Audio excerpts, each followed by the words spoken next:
안녕하세요. 화장품 가게를 운영하고 있는 30대 여자입니다. 사람은 환경에 영향을 받는다고 하잖아요. 그래서 뭔가 안 좋은 일을 겪고 난 후에 이사를 하든 이직을 하든 하면서 고정된 장소를 벗어나 새로운 장소에서 새로운 시작을 하게 되는 거죠. 저 또한 젊은 나이에 고생하면서 시간을 보낸 서울살이를 청산하고 지방으로 내려갔습니다. 지금 생각해보면 그렇게 큰 일은 아니었지만 그때는 그 나쁜 일을 떠올리게 하는 모든 것에서 그저 벗어나고 싶었어요.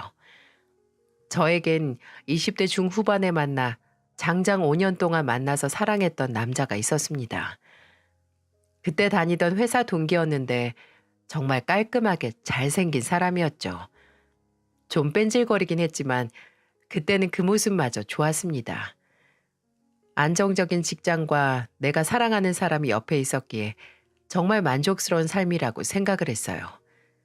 하지만 그건 모두 저의 착각이었습니다. 잘생긴 놈들이 얼굴값 한다는 말 들어보셨죠? 그렇습니다. 제가 만났던 그 남자도 꼴에 잘난 얼굴 막 쓰고 다녔네요. 주말에 본가에 내려간다고 해서 그 주에는 데이트를 못 했었는데요. 그 주 평일에 그 남자가 자취하던 집에서 함께 저녁을 먹고 제가 회사 서류를 놓고 왔었거든요. 근데 주말에도 그 서류에 확인할 게 있어서 저는 남자의 자취집으로 찾으러 갔죠. 오랫동안 만났기 때문에 자취방 도어록 번호를 알고 있어서 치고 들어가니까 현관문에 글쎄 남자의 신발과 나란히 놓인 검정색 하이힐. 처음 보는 구두를 보며 정말 어리석게도 생각을 했죠. 내 신발인가? 내가 이렇게 높은 구두를 신은 적이 있나? 그렇게 정말 되지도 않는 생각 회로를 돌리고 있는데 아니나 다를까 집 안쪽에서 아주 즐거운 웃음소리 한 쌍이 들려왔어요. 저는 고민도 하지 않고 바로 남자의 침실로 향했고 문을 여니 눈앞에는 말로만 듣던 처용가가 펼쳐져 있었죠. 침대에는 다리 4개가 보였고 2개는 내가 사랑하는 남자의 것이고 나머지 2개는 누구 것이냐 말이죠. 서정아, 어머 어머. 남자는 절 보고 놀랐고 여자는 헐벗은 몸을 가리기 바빴어요. 저는 그 자리에 장승처럼 굳어서 한 몸뚱이처럼 보이는 두 남녀를 가만히 쳐다봤어요. 그 여자는 저도 아는 얼굴이었어요. 얼마 전 우리 회사로 들어온 신입이었거든요. 저와 만나던 남자는 그 여자의 사수였고요. 정말 웃긴 게 남자는 항상 신입이 머리가 일머리가 없어서 답답하다, 귀찮아 죽겠다 노래를 불렀고 그 신입인 여자는 얼마 없는 여자 사원이었던 제가 편했는지 사수가 꼰대 같아서 싫다고 담배 냄새 난다고 뒷얘기를 했다는 겁니다. 서로 그렇게 서로의 욕을 제게 신나게 했으면서 이렇게 사람의 뒤통수를 치다니 어떻게 보면 참 천생연분이더라고요. 일머리 없는 머저리 신입이랑 입냄새 나는 꼰대 사수랑 잘 맞나봐. 저는 이 말만 남기고 남자의 자취방을 나왔습니다. 다행인지 불행인지 바람 현장을 눈으로 직접 목격을 해서 미련은 없었는데요. 제 마음속의 상처는 어쩔 수가 없더라고요. 심지어 붙어먹은 두 연놈이 저와 같은 회사에 다니고 있으니 그것 또한 고역이었죠. 죽어도 싫었는데 매일같이 회사에서 그 인간들 얼굴을 마주했어야 하니까요. 저는 아무런 잘못도 떳떳하지 못할 것도 없었지만 그냥 그 공간에 같이 있다는 자체가 끔찍해서 며칠 후 바로 사표를 내서 회사를 그만뒀습니다. 그렇게 10년의 서울살이를 정리하고 저와 가까운 이모께서 살고 계신 지방으로 내려갔어요. 퇴직금과 그때까지 모아뒀던 돈으로 제 가게를 열어 새 출발을 하고 싶었거든요. 그래도 배운 게 도둑질이라고 다니던 회사가 화장품 관련 회사였어요. 카페나 식당보다는 그래도 오랫동안 업으로 해온 거랑 관련 있는 게 좋지 않을까 싶더라고요. 그래서 다녔던 회사 친한 슈퍼바이저님에게 부탁해서 같은 계열사 화장품 가게 위임 매장 면접을 보게 됐어요. 계약금만 있다면 직영은 아니더라도 위임을 받아서 체인점을 운영할 수 있었거든요. 다행히 제가 이사한 지방에 위임 매장 자리가 나 있는 상태였고 슈퍼바이저님의 추천으로 면접을 보게 됐습니다. 아무래도 추천이 있고 같은 회열사 화장품 회사에서 일한 이력이 있어서 바로 계약을 하게 됐네요. 저는 그렇게 배신의 상처를 치유하기 위해 간 지방에서 무사히 자리를 잡게 되었어요. 처음에는 아는 사람이 오로지 이모뿐인 타지에 적응하느라 힘들었지만 3년 동안 이리저리 고생하면서 자주 가는 식당도 생기고 매일같이 맥주 사러 들르는 마트에 일요일 아침마다 가는 목욕탕에 또 제 화장품 가게로는 단골 손님들도 많이 생겼죠. 바쁘게 살다 보니까 서울에서 당한 수모와 상처는 정말 싹 잊혀져 갔습니다. 정말 뭔가를 잊고 지우고 싶다면 먼 곳으로 떠나 바쁘게 지내는 게 약이더라고요. 이모께서도 처음에 이사를 온 제 꼴이 영 아니었다고 하셨거든요. 세상 예민하고 날카로웠다고 이제는 시간이 지날수록 잘 웃고 얼굴도 밝아진 모습을 보더니 한숨 덜었다고 하셨고요. 그래서 그런지 제가 자리를 잡고 3년 정도 지났을 때 이모가 살고 계신 곳 군청에서 일하는 총각 하나를 만나보라고 하시더라고요. 예, 만나봐. 진짜 괜찮아서 그래. 이모가 일하는 센터 사람들이 침이 마르게 칭찬하는 괜찮은 총각이야. 그럼 뭐해? 45살이라며. 그렇습니다. 그 총각이라는 사람은 45살인 노총각이었던 거죠. 저도 그때 38살로 적은 나이는 아니었지만 반올림하면 50인 사람과의 만남이 쉬운 일은 아니더라고요. 서정이 너 그때 만났던 놈은 연하였다며 연하. 거기에 뺀질뺀질하게 얼굴만 잘라서 바람난 거 아니야. 남자 얼굴 볼 거 없어. 나이도 어느 정도 들어서 느긋하고 여유 있는 사람 만나야 하는 거야. 그럼 이모가 만나. 어차피 이모랑 나이 차이도 안 나는구만. 예, 나도 네 이모부만 없으면. 아이고 진짜 얘가 고모한테 못하는 소리가 없어. 쓸데없는 소리 하지 말고 한 번만, 딱 한 번만 만나봐. 이모가 구청 친구한테 말해서 자리 만들어 볼 테니까. 아, 됐어. 무슨 남자야. 내가 남자 잊으려고 여기까지 왔는데. 그럼 계속 혼자 살 거야? 아니잖아. 원래 사람은 사람으로 확실하게 잊혀지는 거야. 속눈 새음치고 한번 만나봐. 일단 한번 만나보고 얘기하라니까. 정말 진짜 만나봐야 아 진짜 좋은 사람이구나 하는 총각이라니까. 총각이 아니라 노총각. 저희 이모는 포기하지 않으셨어요. 3년이나 흘렀으니 이제 다른 사람을 만날 때라고 생각하셨나 봐요.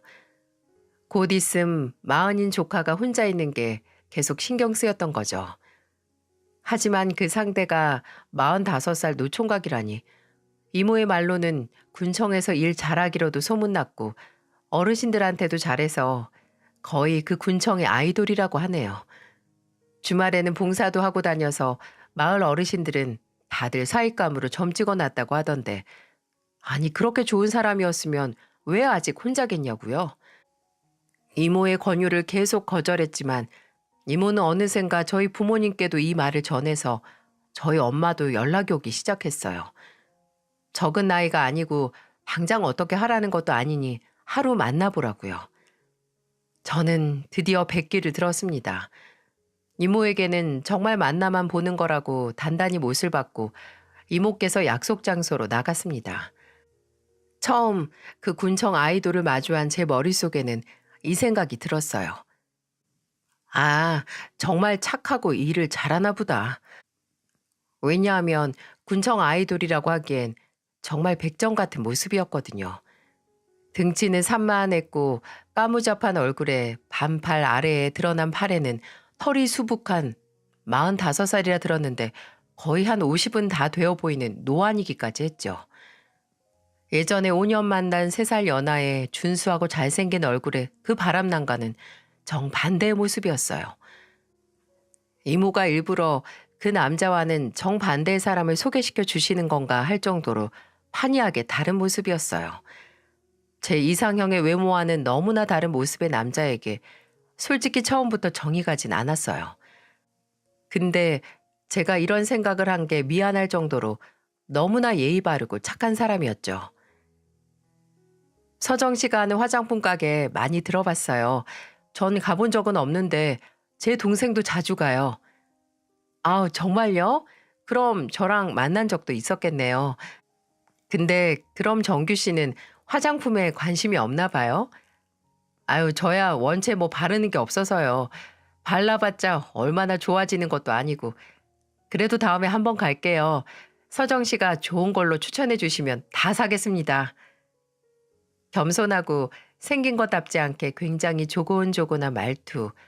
얼굴은 굉장히 거칠 것 같았는데 오히려 뭐든 조심스럽게 행동하더라고요.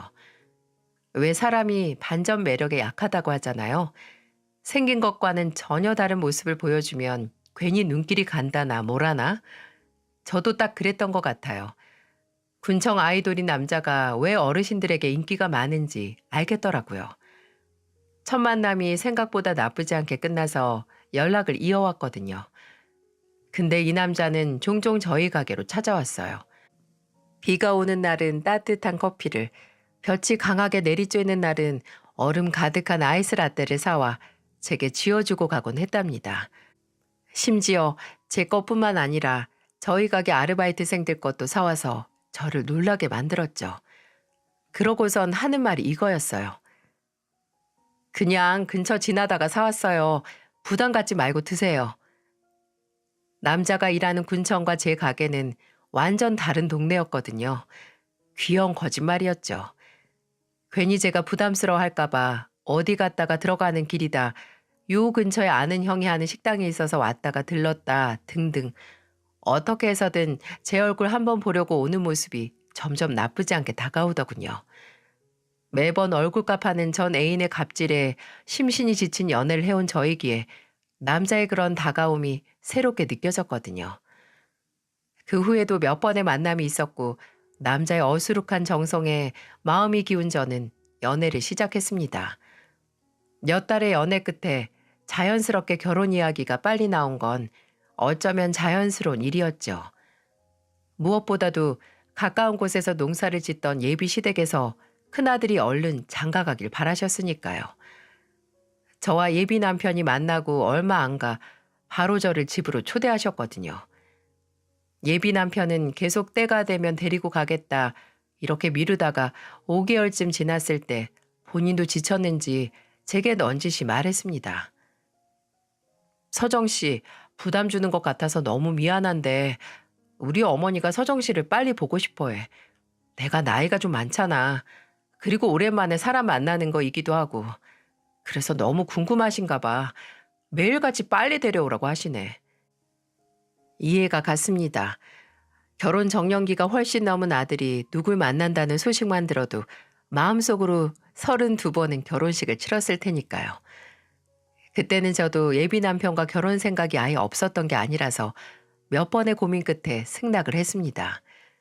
그렇게 가본 예비 시댁은 예비 남편이 일하는 군청에서 한참을 차를 타고 들어가야 있는 농가 주택이었어요. 예비 시부모님 두 분이서 같이 농사를 지으면서 살고 계신 곳이었죠.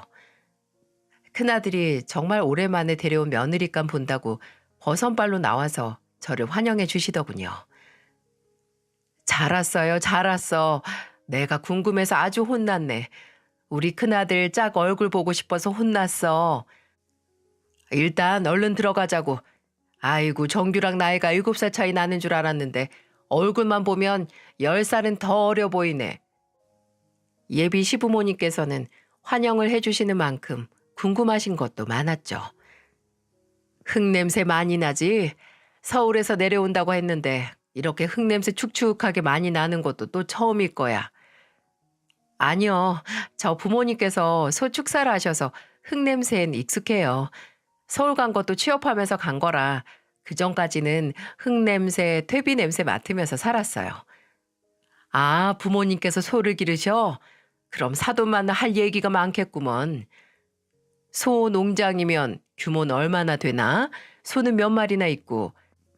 아, 주기적으로 바뀌어서 정확하게는 잘 모르겠는데요. 한 늘 100마리 정도는 유지하는 걸로 알고 있어요. 아유, 그럼 꽤 크게 하시네. 특히나 예비 시어머니께서 저희 부모님 일에 관심이 많으셨어요. 아무래도 같은 농축산업이라 그래서 그런가 보다 싶었죠. 언제부터 시작하셨냐? 손은 팔기만 하시냐? 황소랑 젖소 둘 다 있냐? 차교 사업은 안 하시냐? 질문이 끊이질 않았어요. 아니, 당신은 지금 우리 아들 며느리 궁금했던 거야? 아니면 농사 때려치우고 소 키우려고 하는 거야? 그러게요. 우리 어머니 왜 이렇게 축사에 관심이 많아요? 외기는 우리 큰아들 장가갈 곳이 어떤 곳인지 궁금해서 그렇지. 서정아, 얘 공무원인 거 알고 있지? 내가 밭에서 배추 따고 고추 따서 판 돈으로 이놈 나란히라는 공무원으로 맹글어 놓은 거야. 잘 알지? 시골서 공부해서 시험 합격하기 얼마나 어려운데. 그럼요, 힘들죠. 그래, 그래, 알면 됐어.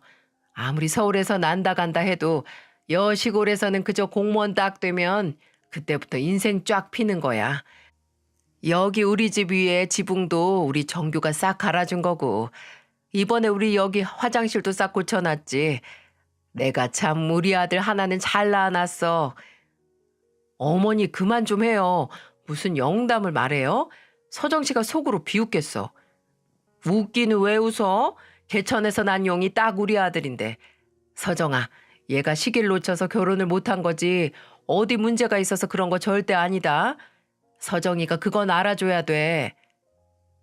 이때까지만 해도 그저 예비 시어머니께서 아들에 대한 사랑이 참 지극하시구나 싶었습니다. 좀 끼고 도는 게 없지 않아 있었지만 그 시대 어르신분들이 거의 그러시니 저도 크게 괴념치 않고 넘겼어요. 시간이 흘러 상견례 날이 되었어요. 처음에는 저희 부모님이 사는 지역과 예비 시댁이 있는 지역 딱 중간 지점에서 만날까 했는데 저희 부모님께서 특별히 제가 있는 지역까지 오셨었어요. 그렇게 만난 상견례 자리는 다행히 분위기가 좋았죠. 시댁에 갔을 때 만나지 못했던 예비 시누이까지 오기도 했고요. 예비 시부모님은 먼 길까지 온 저희 부모님께 감사드린다고 밭에서 직접 딴 각종 야채들을 커다란 박스째로 챙겨와 선물을 해주셨어요. 사부인, 아까 주신 채소들 정말 잘 받겠습니다. 잠깐 봤는데도 다 싱싱하고 큼직큼직한 게 상태가 너무 좋아 보이더라고요. 바로 어제 딴 거라서 정말 싱싱할 거예요. 먼 곳에서 오셨는데 그 정도는 당연히 대접을 해드려야죠. 저희 큰아들 잘 봐주십사 드리는 뇌물이니까 아무쪼록 맛있게 드시길 바랍니다. 서로 독담도 나누고 자식들의 칭찬도 하면서 맛있는 음식도 먹으니 절로 웃음이 나더군요. 예단이나 혼수는 어떻게 할까요? 뭐 다 애들이 알아서들 할 테지만 사돈 어른이나 사부인께서 원하시는 게 있으시면 먼저 말씀해 주세요. 아유, 자식으로 장사하는 것도 아니고 뭘 원하는 게 있나요? 그냥 지들끼리 잘 살면 그게 남는 거죠. 예단과 혼수 얘기를 먼저 꺼내는 저희 어머니에게 예비 시어머니는 그냥 넘기자고 먼저 말씀을 하셨습니다. 저와 남편이 상의한 대로 신혼집도 제가 사는 빌라에서 시작한다고 하니 어른들 모두 고개를 끄덕이셨어요.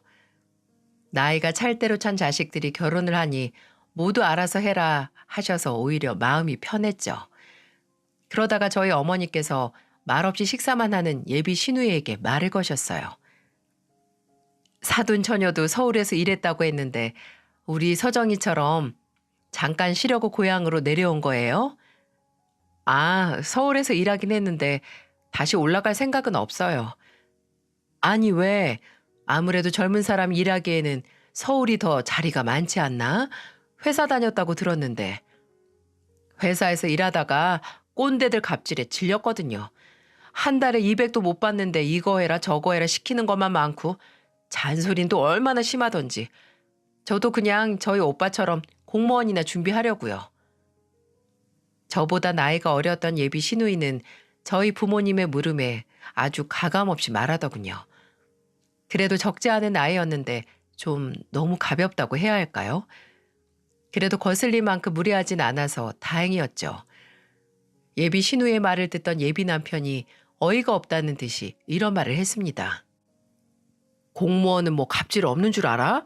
상사들 갑질에 민원인들 갑질에 오히려 여기저기서 괴롭혀서 힘든 건 마찬가지야. 그렇게 따지면 세상에 안 힘든 일이 어딨어? 그리고 엄마가 계속 오빠 따라서 공무원 준비하라고 하니까 그렇지. 예비 시누이의 말에 기다렸다는 듯이 예비 시어머니께서 말씀하셨어요. 그래, 여자고 남자고 다른 거 필요 없어. 그저 안정된 직장에 안정된 노후 보장되는 공무원이 최고야. 그리고 가족 중에 공무원 하나 있으면 얼마나 편한데. 예비 시어머니의 공무원 찬양에 다시 불이 붙었어요. 처음엔 저희 부모님께서도 그냥 맞장구를 쳐주셨는데 이 공무원 아들 자랑이 끝날 기미가 없자 점점 그냥 웃기만 하시고 말이 없어지시더라고요. 공무원도 의사 변호사 마냥 집안에 꼭 한 명쯤은 있어야 돼요. 여러모로 쓸 곳이 많으니까. 아유 사부인, 공무원 식구한테 아프면 수술을 받기를 해요. 고소당하면 변호해달라고 해요. 아, 자녀 학비 지원 복지는 좋다고 하던데. 얘 서정아, 너희 애들 낳으면 좋겠다. 공무원 아들 자랑에 눈꼴이 쉬었던 건지 평소 할 말은 꼭 하는 성격의 저희 어머니께서 독화살 같은 말을 하셨어요. 그 후로 예비 시어머니는 공무원 찬양을 더는 하지 않으셨어요. 분명 너무 화기애애하게 시작한 식사 자리가 어딘지 싸하게 끝이 나고 말았습니다. 예비 남편은 예비 시어머니 대신 제게 사과를 했죠. 본인 어머니가 너무 자랑하는 걸 좋아하신다고요. 분명 미심쩍은 부분이 있었어요. 예비 시어머니의 조금 과한 공무원 아들 사랑은 분명 언젠가 문제가 되지 않을까 싶었거든요. 근데 그렇다고 나쁘신 분도 아니고 제게 막 대하시는 것도 아니니까 괜히 지레 짐작해서 걱정하고 싶지 않았던 것 같아요. 시간은 흘러 어느덧 남편과 저의 결혼식 청첩장이 찍혀 나왔습니다. 예비 남편은 샘플로 먼저 받은 청첩장을 보면서 이렇게 말했어요. 와, 이제 진짜 결혼이 실감난다. 그전까지는 어떻게 뒤엎어질 수도 있겠다라고 생각했는데 청첩장 딱 나오니까 정말 당신이랑 결혼하는 게 실감이 가. 그런 사람 많다더라. 청첩장 받고 나서 실감하는 사람들. 그래서 청첩장 나오기 전에 뭐든 조율해서 끝내야 한대. 그 후로는 절대 되돌리기 힘들다고. 정말 흘러가듯 말한 대화였는데 저는 이 대화가 나중에 어떤 형태로 제게 되돌아올지 꿈에도 상상하지 못했습니다. 청첩장 다 돌리기 전에 저희 부모님과 예비 시부모님께 먼저 보내드렸거든요. 그리고 며칠 후에 예비 시어머니께서 저를 시댁으로 부르시더라고요. 예비 남편에게는 말하지 말고 저만 오라고 하시더라고요. 뭐지 싶긴 했지만 심각한 일이라고 생각을 안 해서 별 걱정 없이 예비 시댁으로 향했습니다. 예비 시댁에는 예비 시아버지도 안 계시고 예비 시어머니만 계셨죠. 어머니만 계시는 거예요? 아버님은요? 그 양반은 잠깐 나갔어. 해지면 올 거야. 그건 그렇고 너 이거 좀 봐라. 예비 시어머니께서 제게 건네신 건 한 장의 종이였어요. 하나는 신축 아파트 홍보 전단지였죠. 아파트네요? 그래, 그게 저기 시내 노른자 땅에 이번에 완공된 아파트야. 방 3개짜리가 3억이란다, 3억. 제가 이곳에 오래 살진 않았지만 지방에서 매매가 3억이라는 게 적지 않은 거라는 건 잘 알고 있었어요. 아무리 신축이라고 해도 굉장히 높은 가격이었죠. 가격이 꽤 있네요. 근데 왜 저한테 이걸? 너희 아직 집은 안 구했잖아.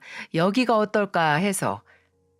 근데 어머님, 제가 지금 사는 빌라에서 신혼집 시작하기로 했잖아요. 그때 정규 씨랑 말씀드렸던 것 같은데. 그래도 새 집에서 시작하는 게 좋지 않겠어? 아무리 집이 깔끔해도 신축 아파트보다 더 깔끔하겠냐고. 저와 예비 남편이 신혼집을 제가 사는 빌라에서 시작하기로 한 건 무엇보다 예비 남편의 부탁이었어요. 그때 예비 남편이 모은 돈으로는 괜찮은 집을 사기에는 터무니없이 모자랐고 또 예비 남편은 제가 집을 해오는 걸 바라지 않았거든요. 연장자로서의 또 남자로서의 자존심인지 뭔지 예비 남편은 제게 몇 년 함께 살면서 돈을 모아 집을 옮기자고 제안을 했기에 저도 동의를 했던 거였죠. 근데 오늘 예비 시어머니께서 전단지까지 보여주시며 신혼집 얘기를 꺼내시는 게 혹시 예비 시어머니께서 자금을 좀 도와주시려고 부르셨나 이런 생각이 들더라고요. 그런데 그건 저의 순진한 생각이었죠. 너희 사돈 어른께 말씀드려서 집 사는 거 좀 도와달라고 해라. 네? 저희 부모님께요? 아니, 이게 무슨 소리일까요? 저희 신혼집 사는 걸 부모님께 부탁을 하라니. 3억이 다른 집에 개 이름도 아니고 너무나 태연하게 저희 부모님께 손을 벌리라는 말을 하는 예비 시어머니의 표정에 한순간 할 말을 잃었습니다. 어머님, 저희 신혼집 얘기 다 끝난 일이에요. 정규 씨가 먼저 제안하기도 했고 저도 괜찮다고 했고요. 둘이 살림 합쳐서 돈 모아서 괜찮은 집 찾으면 이사하기로 했고요. 얘는 순진한 소리 하고 있어. 그렇게 해서 니들 월급에 돈을 언제 모아? 네 집에 있는 소 몇 마리만 팔아도 이 아파트는 쉽게 살 거다.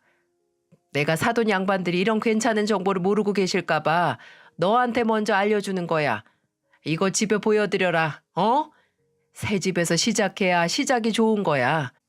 그리고 너 공무원 남편 만나려면 이 정도는 해와야 돼. 알아들어? 갈수록 태산이더군요. 아니, 공무원 남편 얻으려면 3억짜리 집 정도는 해와야 한다니. 대체 이게 어느 나라 법이랍니까? 어머님, 저도 새 집에서 시작하고 싶었는데 정규 씨가 지금 집 할 돈이 없다고 지금부터 모아서 하자고 한 거예요. 이런 말 할 거면 정규 씨한테 하세요. 이걸 왜 정규한테 말해? 집 해오는 사람한테 해야지. 힘든 나란 일 하는 남편, 그냥 너 살던 그 좁아터진 빌라에서 출퇴근하라, 이 말이니? 아니, 정규 씨가 무슨 대통령이에요? 대통령이면 청와대에서 출퇴근했겠죠. 아무튼 저는 아파트 문제로 저희 부모님께 따로 말씀 안 드릴 거예요. 처음부터 부모님께 손 안 벌리고 결혼하려고 마음 먹었고 같이 돈 모아 집 사자는 것도 정규 씨라니까요. 제 단호한 말에 예비 시어머니는 말을 잇지 못하셨어요. 계속 기가 차다는 듯이 한숨만 쉬실 뿐이었어요. 저는 나중에 예비 남편에게 보여줄 생각으로 전단지와 혼수 리스트를 챙겼습니다. 아파트는 어머니께서 그냥 포기하세요. 어차피 저랑 정규 씨 둘이 사는 집이지 어머니께서 사실 곳이 아니잖아요. 오늘 아버님께 인사 못 드리고 가서 죄송하다고 전해주세요. 저는 그대로 시댁을 나왔습니다. 운전을 하면서 속에서 열불이 나는 것 같았어요. 예비 시어머니가 때를 기다리신 거구나 하는 생각이 들었죠. 혼수도 예단도 필요 없다던 사람이 청첩장 나오자마자 이렇게 원하는 걸 말씀하시니 어이가 없었어요. 저는 그대로 예비 남편이 사는 집으로 갔습니다. 아닌 밤중에 나타난 절 보고 예비 남편은 많이 놀라더군요. 그리고 이어서 제가 내민 아파트 전단지를 보고 2배로 더 놀랐습니다. 난 신혼집 구할 생각이 있었어. 근데 정규 씨가 지금 준비가 안 됐다고 미루자고 한 거잖아. 나도 새 집에서 시작하고 싶어도 정규 씨 생각해서 포기한 거라고. 근데 내가 갑자기 어머니께 이런 걸 받았으니 내 마음이 어땠겠어? 진짜 내가 할 말이 없다. 미안해. 우리 어머니가 날 너무 생각해서 그래. 아무리 생각해도 살던 집에서 새로 시작한다는 게 용납이 안 되셨나 봐. 그럼 우리 부모님은 나 안 생각해? 하나뿐인 딸, 더 좋은 집에서 시작했으면 하신 분들이 바로 우리 부모님이야. 근데 정규 씨도 우리 부모님 도움 안 받았고 나도 우리들 힘으로 시작하는 게 더 좋다고 합의해서 결정난 일이잖아. 나는 우리 부모님 다 설득해서 다른 말 안 나오게 했는데 이게 뭐야? 미안해. 내가 정말 미안. 내가 어머니한테 말씀드릴게.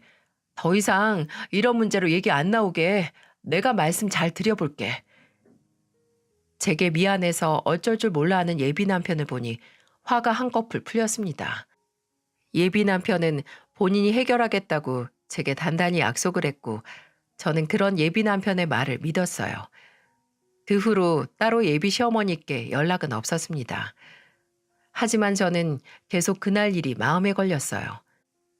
홧김에 예비 시어머니와 괜한 골을 만든 것 같아서였죠. 결혼식을 올리기도 전에 예비 시어머니와 괜한 갈등을 만든 것 같아 일을 바로 잡아야겠다는 생각이 들었어요. 그래서 제가 쉬는 날 따로 혼자 시댁을 방문했죠. 평소 예비 시어머니께서 좋아하신다는 양념게장을 잘하는 집에서 포장을 해가서 말이죠. 혼자 계시던 예비 시어머니는 갑작스럽게 찾아온 절 보고 눈을 한번 흘기시더니 들어오라고 하시더군요. 주방에 가져온 양념게장을 풀어놓고 예비 시어머니와 마주 앉아 말했습니다. 어머님, 그날은 어머님도 저도 서로한테 선을 넘은 것 같아요. 저도 이미 정규 씨가 끝난 얘기를 어머님이 저만 따로 불러서 하시니까 많이 당황했고, 그래서 어머니께 그렇게 단호하게 말할 수밖에 없었고요. 근데 결혼 전에 괜히 이런 일로 서로 얼굴 붉힐 수 없잖아요. 그래서 그냥 없던 일로 하고 넘어갔으면 해요. 제 마음 이해하시죠? 제 말에 예비 시어머니는 가만히 앉아 계시다가 이내 고개를 아주 작게 까닥이셨어요. 기대했던 반응은 아니었지만 그래도 뜻이 전해졌다고 생각을 했어요. 저는 그날 이후로 예비 시어머니와의 접촉을 최소화했습니다. 아무래도 예비 시어머니와 많이 마주쳐봤자 좋을 게 없을 것 같았거든요. 그냥 아름다운 거리를 유지하면서 사는 게 최선이라는 생각이었죠. 근데 주말 아침에 뜬금없이 예비 시어머니께서 제가 사는 집에 찾아오신 게 아니겠어요? 아침부터 누가 초인종을 누르길래 자다 일어나서 나갔죠. 그날은 오후부터 가게에 나갈 생각이라서 늦잠 좀 자려고 했는데 그렇게 문을 여니 예비 시어머니께서 날카로운 눈으로 서 계셨죠. 어머님, 아니 어떻게 오셨어요? 저희 집은 어떻게 하시고? 정규한테 물었지 어떻게 알았겠어? 그렇게 제 옆을 스쳐 거침없이 집으로 들어오시면서 이렇게 말씀하시더군요. 근데 어째 현관이 좀 작다. 그리고 이어서 예비 시어머니는 거실, 주방, 그리고 방 2개와 화장실까지 샅샅이 둘러보셨어요. 거실은 실평수가 어떻게 되니? 여기 베란다는 튼 거니? 여기 방이랑 저 방이랑 크기 차이가 얼마 없네. 화장실은 1개뿐이니? 아휴.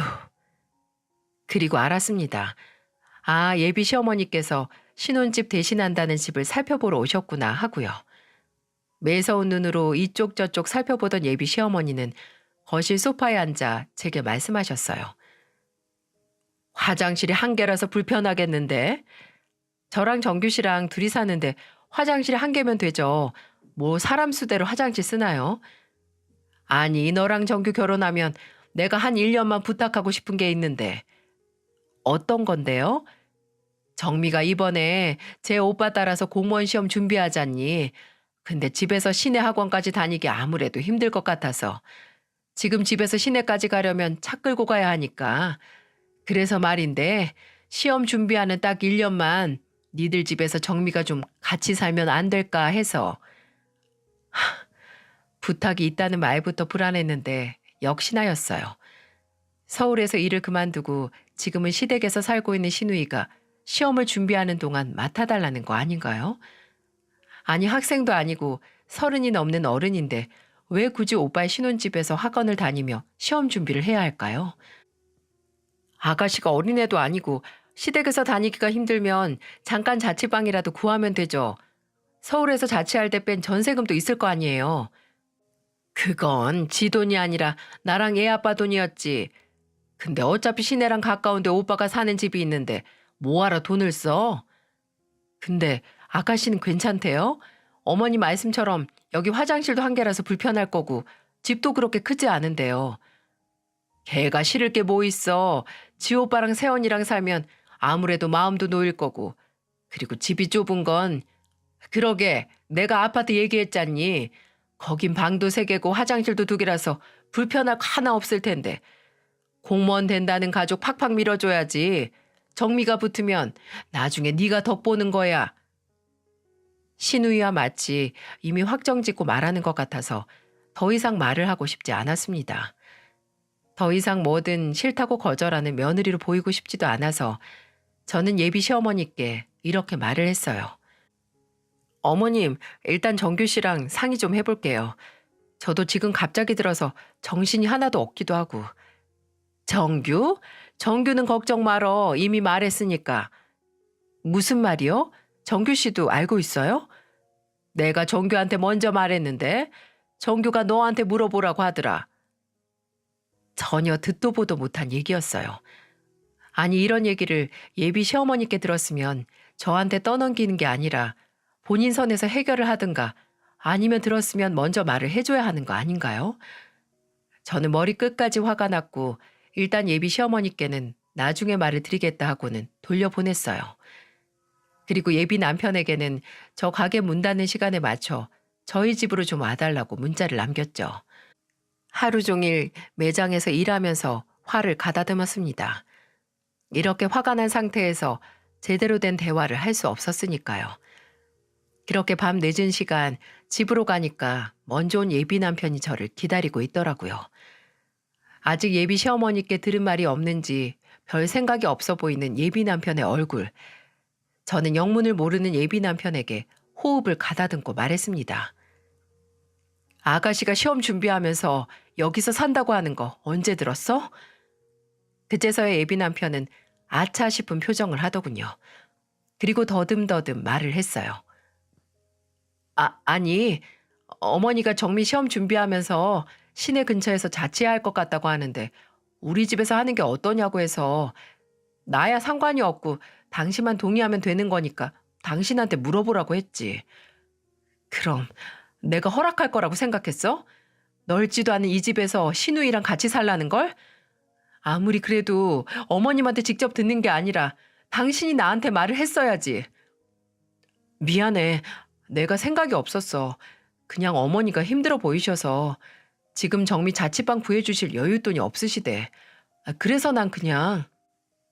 아무리 생각해도 이 착한 남자는 착하다기보다는 너무나 우유부단한 사람이었어요. 그저 가족이 부모님이 어머니가 원하는 대로 이리저리 끌려다니고 나중에 제가 이의제기를 했을 때야 문제를 아는 그런 사람이었죠. 솔직히 이렇게 우유부단한 사람을 1부터 10까지 죄다 가르쳐가며 살 저의 미래가 눈앞에 그려졌어요. 저는 예비 남편에게 알아서 해결을 하려고 했습니다. 그런데 솔직히 그냥 예비 남편에게 모든 걸 맡기는 게 마음이 놓이지 않더라고요. 차라리 이참에 시댁과 최대한 노선 정리를 하는 게 낫지 않을까 싶었어요. 그래서 다음날 함께 시댁으로 가자고 했습니다. 같이 예비 시어머니께 말씀을 드리자고요. 그렇게 다음날이 됐고 저는 예비 시부모님께 점심을 먹으러 찾아뵙겠다는 연락을 드렸습니다. 그리고 이것저것 먹을거리를 사서 시댁으로 향했죠. 예비 남편에게는 괜히 내 편만 들 필요 없이 당신이 생각하기에 맞는 말 하라고 말을 했습니다. 저는 이번에 예비 남편이 어떻게 행동할지 살펴볼 생각이었으니까요. 시댁에 도착했고 아직 아무것도 모르는 것 같은 예비 시아버지와 미심쩍게 저를 쳐다보는 예비 시어머니가 저희를 맞이해 주셨죠. 예비 시누이는 집에 없는 것 같았고요. 예비 시어머니가 해주신 콩국수를 얻어먹고 제가 사온 디저트를 먹었습니다. 그리고 제가 먼저 입을 열었죠. 어머님, 아버님, 이번에 아가씨 시험 준비 저희 신혼집에서 하는 거 죄송하지만 거절해야 할 것 같아요. 제가 꺼낸 말에 예비 시아버지도 시어머니도 모두 놀란 눈치였어요. 예비 남편은 무슨 죄를 진 것도 아닌데 고개만 푹 숙이고 있었고요. 정미 시험 준비? 그게 다 무슨 소리야? 정미 시험 준비를 왜 너희 신혼집에서 해? 가만 보니 예비 시아버지께서는 이 일에 대해 전혀 모르고 계셨더라고요. 저는 천천히 다음 말을 이어갔죠. 지금 집이 넓은 집도 아니고 아가씨도 공부하면서 불편할 거예요. 어머니 말씀대로 그 신축 아파트를 사서 살았으면 혹시 몰랐겠지만 그것도 아니잖아요. 죄송하지만 어머님 부탁은 못 들어드릴 것 같네요. 정규 씨도 동의했고요. 제 말에 예비 시어머니는 확 예비 남편을 쳐다보시더라고요. 그게 정말이냐? 너도 네 동생 공무원 준비하는데 방 하나 못 내어줘? 아니, 이 사람이 안 된다고 하니까. 기가 막히지 않나요? 완전 제 탓이잖아요. 처음부터 제 의견은 상관없이 시댁 식구들끼리 말 맞췄으면서 이제 와서 제가 싫다고 했다고 모든 책임을 저한테 넘기다뇨. 그때 저의 다짐은 거의 80%까지 확실해졌습니다. 예비 남편에게 실망을 멈추지 못하고 있을 때 예비 시어머니께서 큰 소리로 저를 꾸짖으시더군요. 예, 넌 뭐 그렇게 싫은 게 많으니? 어? 아파트 해오라는 것도 싫다. 시누이 방 하나 내주는 것도 싫다. 너 그렇게 네 의견만 중요하면 결혼을 왜 하니? 어? 결혼을 왜 해? 아니 이게 다 무슨 소리야? 아파트는 뭐고 정미 시험은 또 뭐고? 아유, 당신은 좀 가만히 있어봐요. 너는 나이도 찰대로 차내가 뭐가 그렇게 불만이 많어? 어머님, 제가 어머님이랑 결혼하는 거예요? 아가씨랑 결혼하는 거예요? 저 정규 씨랑 결혼하는 거고 집 문제 다 정규 씨랑 얘기 끝났던 거예요. 어머님께도 저희 부모님께도 다 말씀드렸고 괜찮다고 하셨는데 왜 이제 와서 집 문제를 꺼내신 건지 전 정말 이해가 안 가네요. 그리고 제 집에 와보셨잖아요. 저기서 아가씨랑 같이 사는 게 말이 된다고 생각하세요? 시험 준비한다면서요? 그러니까 내가 그 아파트 사라고 했잖아. 네가 그 아파트만 해오면 다 해결될 일인데 뭐가 그렇게 싫어? 어? 뭐가 그렇게 싫은 게 많냐고. 너 공무원 아내 자리가 어디 쉽게 오는 줄 알아? 너네 아들이랑 결혼하면 여기저기 다니면서 동네 사람들이 다 그런다. 저기 공무원이랑 결혼했다고. 공무원 아내라고 다 부러워해. 어머니, 당신 그게 무슨 소리야? 새아기가 무슨 아파트를 해와? 아휴, 사돈이 소가 100마리면 뭐하고 1000마리면 뭐해? 뭐 하나 해오는 게 없는데. 예, 너 집 해오기도 싫고 정미시험 도와주기도 싫으면 이거라도 해와라. 예비 시아버지의 물음도 무시하고 예비 시어머니는 갑자기 뒤돌더니 TV 아래 서랍에서 종이 한 장을 꺼내 제게 건네더군요. 예단이다. 너 아무것도 하기 싫으면 1억이라도 해야지. 아니, 예단 안 하기로 한 거 아니었어? 아무리 시대가 달라졌다고 며느리가 한 식구 되면서 예단도 안 해와요? 예, 시골에서는 공무원이 왕이고 공무원 가족이 대접받아. 너 그 대접 받으려면 이 정도는 해와야지 하지 않겠니? 저는 예비 시어머니가 제 앞에 던지듯 둔 종이를 빤히 바라봤어요. 가방에서 한복, 양복, 시계, 반지 등등. 이건 대체 언제 준비한 걸까요? 지금 생각해보면 어쩌면 저와 예비 남편의 결혼 얘기가 나오자마자 준비한 걸 수도 있겠다는 생각이 들더군요. 빼곡하게 적힌 리스트를 보다 옆에 앉은 예비 남편의 얼굴을 쳐다봤어요. 아무 말도 없더군요. 그저 예비 남편도 묵묵하게 제 앞에 있는 예단 리스트를 쳐다보고 있었죠. 그때 알았네요. 아, 이 착한 남자는 평생 내 편이 될 일이 없겠구나 하고요. 저는 21번 가다듬고 제 앞에 있는 종이를 한 손으로 잡았어요. 그리고 눈덩이 마냥 꾸겨 잡았습니다. 그대로 예비 시어머니 미간으로 날렸죠. 아우! 제 돌발 행동에 저를 제외한 방 안의 모든 사람들이 놀라서 경악했어요. 예비 시아버지는 놀라 아무 말도 못하셨고 예비 남편은 그저 서정아 하고 저를 불렀어요. 저는 어안이 벙벙해져 저를 보는 예비 시어머니에게 말했습니다. 그렇게 귀한 공무원 아들 평생 끼고 사세요. 다른 집 딸 인생 말아먹지 말고 평생 끼고 사시라고요. 뭐 자식 가지고 장사하는 거 아니라고 하더니 누구보다 자식으로 장사하는데 진심이시네요. 처음엔 3억 아파트를 해오라고 하지 않나. 아직도 백수로 사는 딸을 맡기려고 하질 않나. 이번엔 뭐 예단 리스트를 정성스럽게 준비해 오셨어요? 참으로 정성이 대단하시네요. 됐어요. 이런 결혼 안 하고 맙니다. 제발 다른 여자들 고생시키지 마시고 귀한 공무원 아들 옆에 끼고 평생 무병장수 하세요. 저는 그대로 시댁에서 나왔습니다. 우라통이 터진다는 듯이 소리를 빽 지르는 예비 시어머니와 저를 붙잡은 예비 남편도 싹 무시하고 나와버렸네요. 그래도 운전하고 집으로 오면서 너무 화가 나기도 했고 후련하기도 했고 또 허무하기도 하더군요. 분명 이번은 다를 거라고 생각했는데 시댁도 잘못 골랐고 또 착하다고만 생각했던 남편감도 잘못 골랐네요. 그 남자는 착하기만 할 뿐 제 편은 아니었던 겁니다. 얼굴 잘난 놈은 얼굴값 한다고 하죠.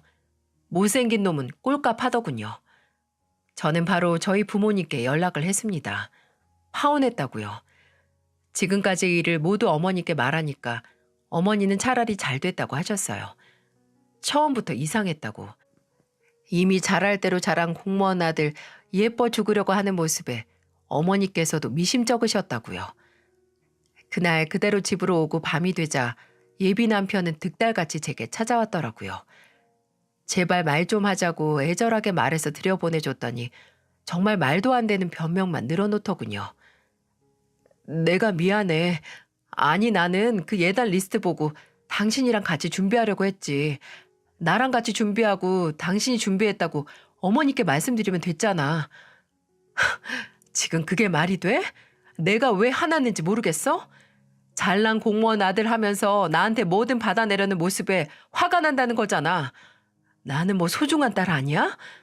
우리 부모님은 당신한테 아무것도 바라는 거 없는데 왜 당신 어머니만 공무원 아들하고 결혼시켜준다고 아파트며 예단이며 뭐든 해주길 바라시는 거냐고. 우리 어머니가 그동안 고생을 많이 하셔서 그래. 내가 시험에 많이 떨어지기도 했고 그거 뒤치다꺼리 다 해주시고 그래서 그러신 거야. 나쁜 뜻은 없었어.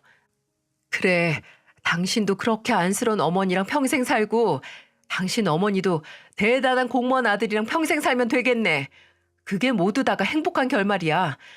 그리고 나는 거기서 나올 거고 나까지 끌어들일 생각하지 마. 저는 그대로 예비 남편을 내쫓았어요. 예비 남편은 본인이 잘하겠다, 해결하겠다 제게 빌었지만 40년을 그렇게 살아온 사람이 어떻게 단번에 바뀌겠어요? 저는 그걸 기다려줄 시간도 에너지도 없었습니다. 그냥 아닌 건 아닌 거죠.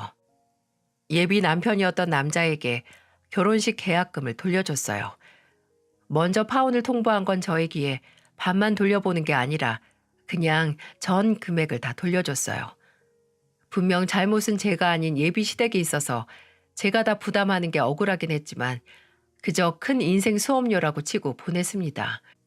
계속해서 제게 연락을 해오고 매장 밖에서 보던 예비 남편이었던 남자는 제가 계약금을 보낸 후 다시 연락을 하지 않더군요. 제가 보낸 계약금을 보고 다 끝났다는 게 실감이 났나 보더라고요. 제 파혼 소식에 제일 놀라고 충격을 먹은 건 바로 이모였어요. 이모는 저희 어머니에게 예비 시댁이었던 곳에 만행을 듣고 미안해서 어쩔 줄 몰라 하셨어요. 그리고 그 총각이 결혼을 못했던 게 어쩌면 그 어머니 때문은 아니냐고 제게 말씀하셨고요. 제 파혼은 이제 거의 반년이 넘어가는데 예비 남편이었던 사람은 아직 아무도 만나고 있지 않나 보더라고요. 혹시 모르죠.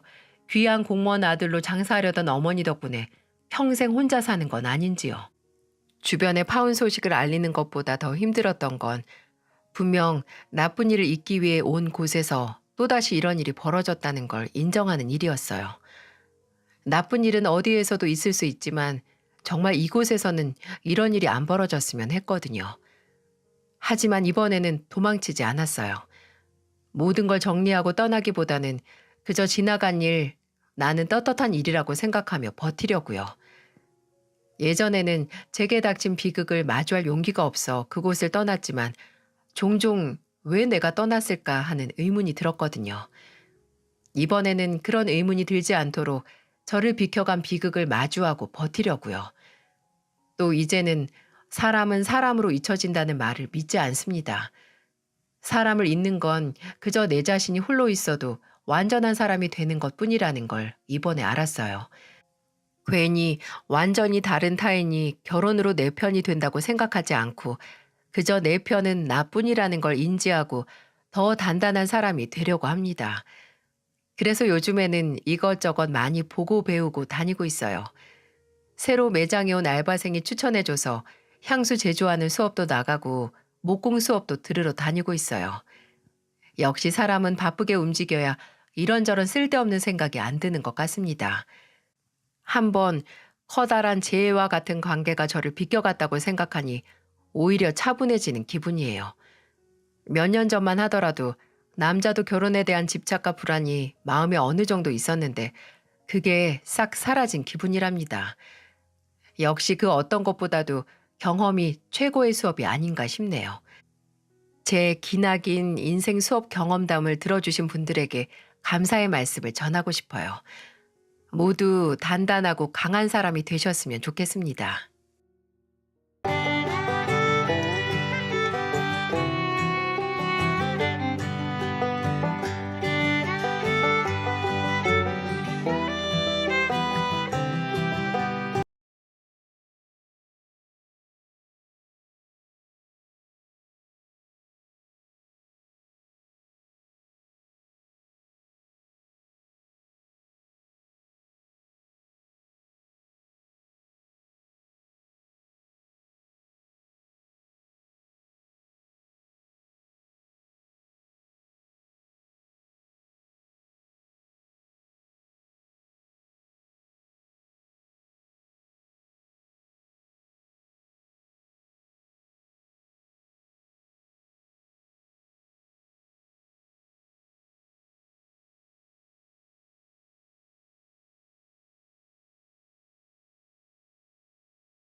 안녕하세요.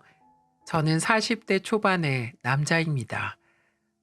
인생사 세옹지마라는데 제 인생을 두고 하는 말 같아요. 결혼할 때는 세상을 다 가진 것처럼 행복했는데 이 나이에 혼자 14살 아들을 키우게 될 줄은 꿈에도 몰랐습니다. 한 집안의 가장으로 잘 살아보려고 했는데 인생이 마음 먹은 것처럼 흘러가는 게 없더라고요. 원래는 주유소를 운영하면서 남부럽지 않게 떵떵거리고 살던 저였는데 지금은 돈도 온전한 가정도 남은 게 없어서 참 후회스럽습니다. 남한테 피해를 주고 살았던 것도 아닌데 제 인생은 왜 이렇게 된 걸까요? 오늘 제 인생을 되돌아보고 지난 일은 묻어둔 채 앞만 보고 살기 위해서 이렇게 긴 사연을 써보려고 합니다. 제가 사랑했던 아내는 누가 봐도 예쁘다고 할 정도로 아름다운 외모를 가진 사람이었어요. 지인의 소개로 만났던 저는 아내에게 첫눈에 반하고 말았습니다. 그때는 아내가 하늘에서 내려온 천사 같았어요. 저는 아내를 보자마자 이 여자구나 싶었습니다. 그래서 아내의 마음을 얻기 위해서 수많은 노력을 했어요. 아내한테 잘 보이고 싶어서 아버지한테 차까지 빌려서 나갔던 적도 있습니다. 그런 저를 보면서 아내는 놀란 목소리로 말하더군요. 아니, 이게 웬 차야? 원래는 차 없었잖아. 우리 영숙이 다리 아플까봐 내가 편하게 해주려고 아버지 차 빌렸어. 역시 내 생각해주는 건 민식 씨뿐이야. 그렇게 저는 아내와 가까워지기 시작했고 저의 끊임없는 구애 끝에 아내와 연애를 하게 됐습니다. 세상에 더 바랄 것이 없다는 게 이런 거구나 싶었어요. 아내가 웃는 모습만 봐도 세상이 달라 보일 정도였답니다. 이렇게 좋아하는 마음을 주체할 수 없던 저는 어린 나이였지만 아내에게 프로포즈를 했어요.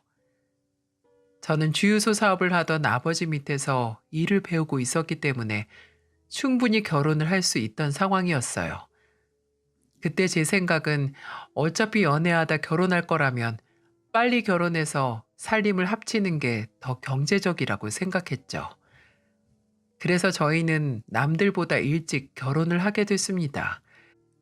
그 당시 아내는 직업이 없었고 저는 결혼과 동시에 아버지 사업을 물려받게 되면서 경제적으로 어려움이 없이 가정을 꾸리는 데 성공했어요.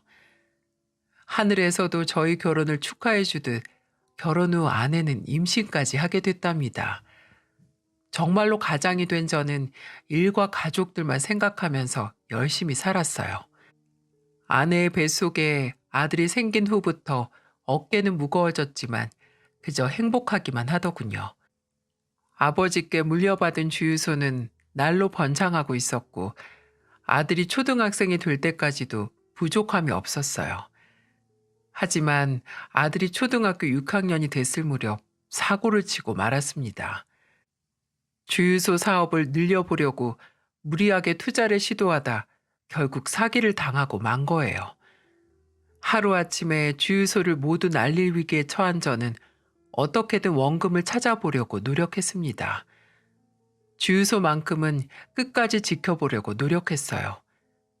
하지만 제 노력에도 저는 결국 전부를 잃고 말았습니다. 그런데 가난이 대문으로 들어오면 창문으로는 사랑이 도망간다고 하죠. 15년 가까이 아들 키우면서 살면서도 부부 싸움 한번 해본 적 없던 저는 아내와 싸우는 날이 늘어만 갔어요. 특히 아내는 아들이 조금만 실수를 해도 심하게 화를 내곤 했습니다. 한 번은 아들이 학원에서 문제집을 사야 된다고 아내에게 말하는 것 같았어요. 그런데 아내는 아들을 보면서 버럭 화를 내면서 말을 했습니다. 너는 지금 나한테 문제집 사야 된다고 돈 달라는 말이 그렇게 쉽게 나와? 애가 왜 그렇게 눈치가 없어? 지금 먹고 죽을래도 돈이 없어서 못 죽는 거 안 보여? 지난주부터 교재 사야 된다고 말했었는데 내일부터 새로운 교재로 공부한대요. 네 아빠한테 가서 사달라고 해. 나 돈 없으니까 돈 얘기는 네 아빠랑 해. 아내는 아들이 돈 얘기만 꺼내면 화가 잔뜩 난 채로 말했어요. 저는 옆에서 아내와 아들의 대화를 듣고 화가 났습니다. 아무리 힘들어도 부모가 애한테 저렇게까지 몰아붙이면 안 되는 거 아닙니까? 저는 화가 난 아내를 보면서 말했어요. 당신 할 말 있으면 나한테 해. 괜히 엄한 애한테 화내지 말고. 재산 다 잃은 사람이랑 무슨 말을 해? 당장 돈만 있어도 해결될 일인데 당신 이제 돈도 없잖아. 당신 아들 이제 중학교 들어가면 돈 더 많이 들 텐데 당신 감당할 수 있겠어? 나도 지금 방법을 찾고 있잖아. 당신까지 꼭 이렇게 해야겠어? 그러니까 처음부터 당신이 잘했으면 내가 이렇게 화낼 일도 없잖아. 이제 어쩔 거야. 당신 때문에 우리 집 망한 거야. 아내는 제가 빈털터리가 됐다며 저를 원망하기 시작했어요. 저는 아내의 달라진 태도가 낯설기만 하더라고요.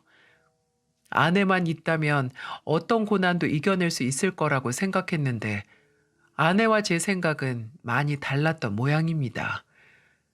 그래서 저도 할 수 있는 노력은 다 하려고 했어요. 하지만 결국 주유소도 다 잃고 빚까지 지고 만 겁니다. 빚이 생기자 저는 더 이상 가만히 있을 수가 없었어요. 결국 망해버린 사업을 포기하고 지인의 소개로 알게 된 일자리에서 일을 하게 됐습니다. 몸이 좀 힘들고 쉬는 날도 많지 않았지만 큰 돈을 벌 수 있다는 말에 바로 하겠다고 했어요. 그때는 물불 가릴 게 없었어요. 설사 일하다가 몸이 부서진다고 해도 해야만 했죠.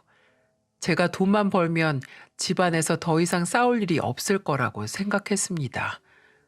그래도 제가 가장인데 가정을 위해서 할 수 있는 책임을 다하고 싶었죠. 그 무렵 아내도 지인 소개로 보험 영업일을 하게 됐습니다. 저는 아내에게 조심스럽게 말했어요. 여보, 나 조선소에서 일하게 됐어. 근데 아무래도 일하는 게 지방이니까 자주는 못 올 것 같아. 쉬는 날도 많이 없고.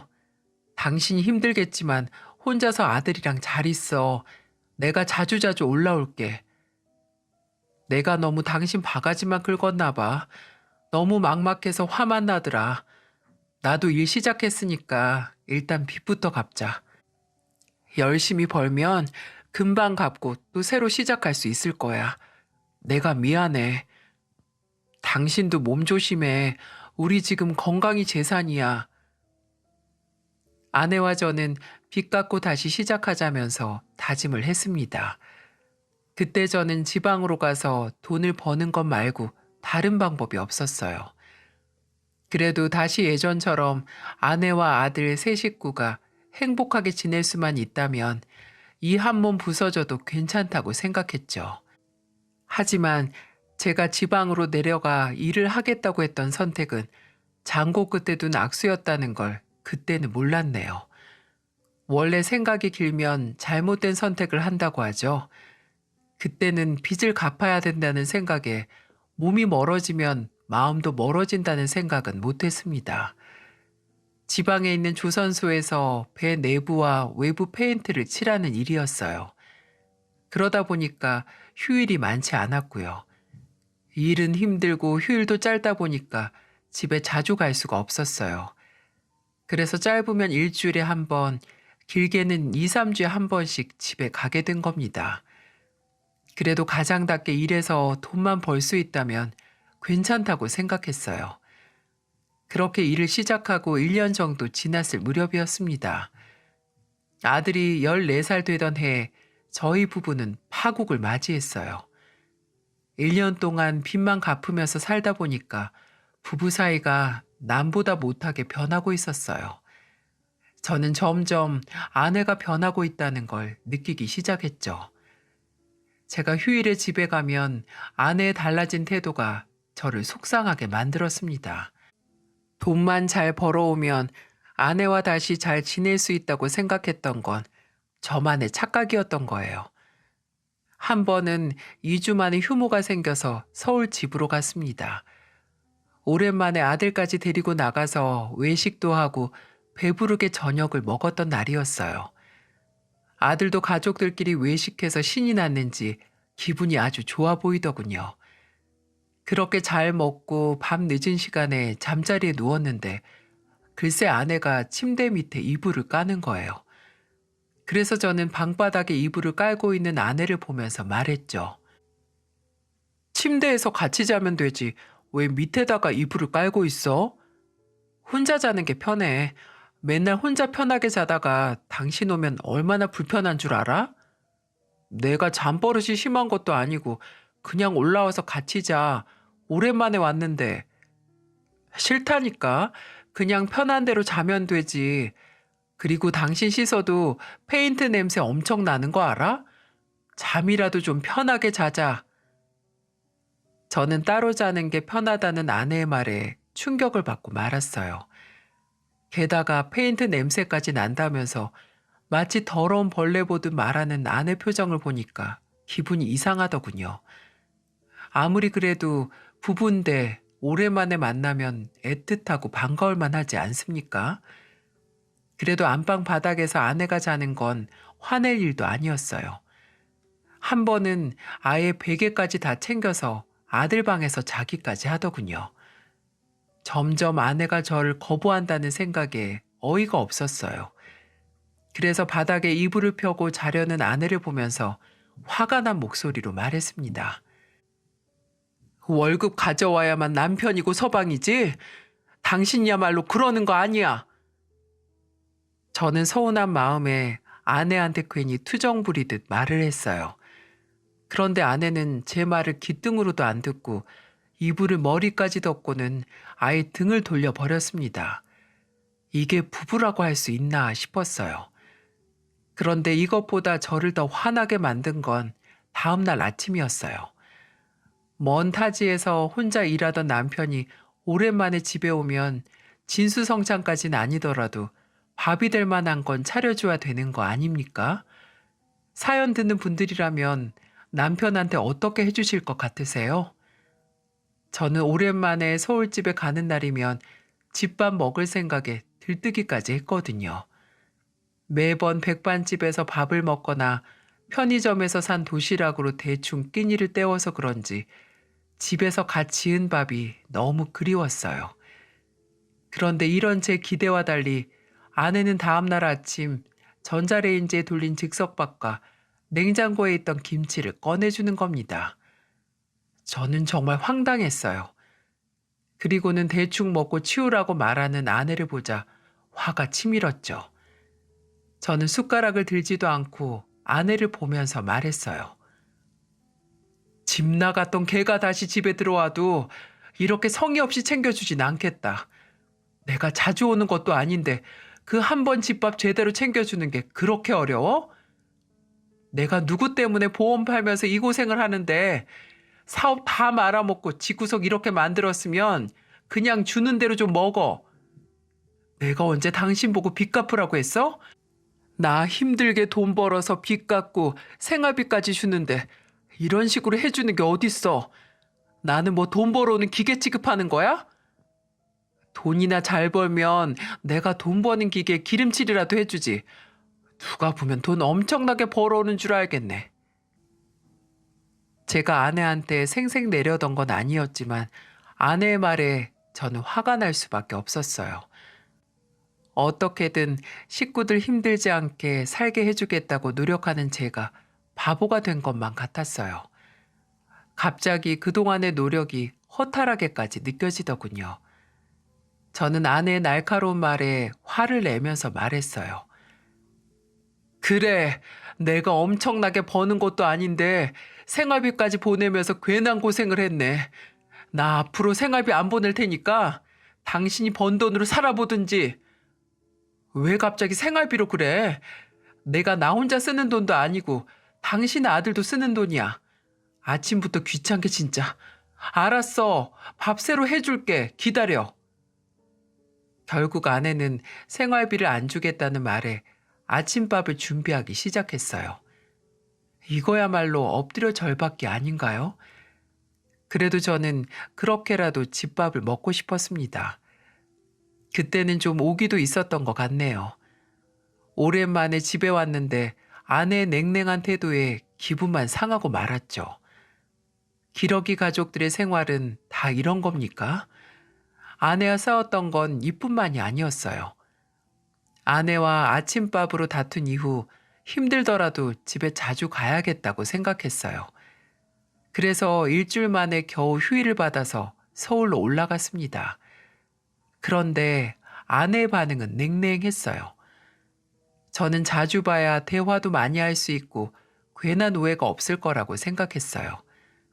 그런데 아내는 제 생각과 달리 저를 반기지 않더군요. 일주일 만에 겨우 올라온 저를 보면서 싸늘한 얼굴로 말했습니다. 아니, 요새 왜 이렇게 자주 와? 일이 또 없어? 빚은 언제 다 갚으려고? 쉴만 하니까 쉬는 거지. 내가 내 집 오는데 당신한테 보고하고 와야 된다는 거야? 너무 자주 오니까 하는 소리지. 오며 가며 교통비에 당신 올 때마다 차려야 되는 밥값에다가 돈 생각 좀 해.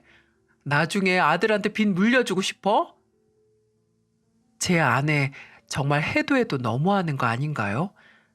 아무리 빚이 싫고 먹고 사는 게 빠듯하다고 하지만 힘들게 일하다 온 남편한테 정말 너무하는 거 아닙니까?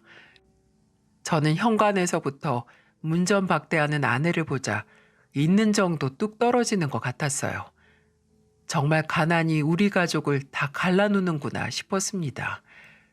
저는 아내에게 크게 실망했고 아내를 보면서 날카롭게 말했어요. 돈 생각하는 사람이 밖에 택배를 저렇게 시켜? 복도에 보니까 택배 박스 버릴 게 한가득 있더라. 당신이야말로 집에서 대체 뭐 하는 거야? 생활비도 넉넉하게 보내주고 당신도 돈 벌고 있으면서 언제까지 돈 타령만 할 건데? 당신이 빚 다 갚을 때까지 돈 타령할 거야. 그리고 생활비 절반이 애 학원비로 나가는데 내가 지금 돈 타령 안 하게 생겼어? 학원비 내고도 돈 남을 정도인 거 내가 모를 줄 알아? 제대로 밥도 못 얻어먹는 내 팔자라 생활비 줄여서 보낼게. 당신 말대로 빨리 빚이나 갚아야 될 거 아니야. 결국 아내와 또 돈으로 싸우고 말았던 겁니다. 어째 돈을 벌수록 싸우는 날이 늘어만 갔고 아내와는 점점 더 멀어지는 것만 같았죠. 진짜 돈만 벌면 될 것 같던 제 인생에 큰 구멍이 하나 생기는 것 같았어요. 그래도 지방에서 일하다 온 저를 문전박대하듯 대할 줄은 상상도 못했어요. 하지만 아내는 제가 없는 동안 행동이 정말 낯설게 많이 변하고 있었어요. 제가 알던 아내는 예민하지도 않고 오히려 차분한 사람이었는데 아들한테까지 소리를 지르면서 화내는 걸 보고 깜짝 놀랐어요.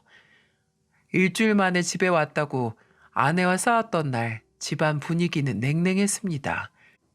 그런데 아내는 거실 소파에 팔자 좋게 누워서 핸드폰만 보고 있는 거예요. 누구랑 문자라도 하는 듯이 손가락이 바쁘게 움직였어요. 가만 보니까 아내는 집안에서도 핸드폰을 통 내려놓질 않았어요.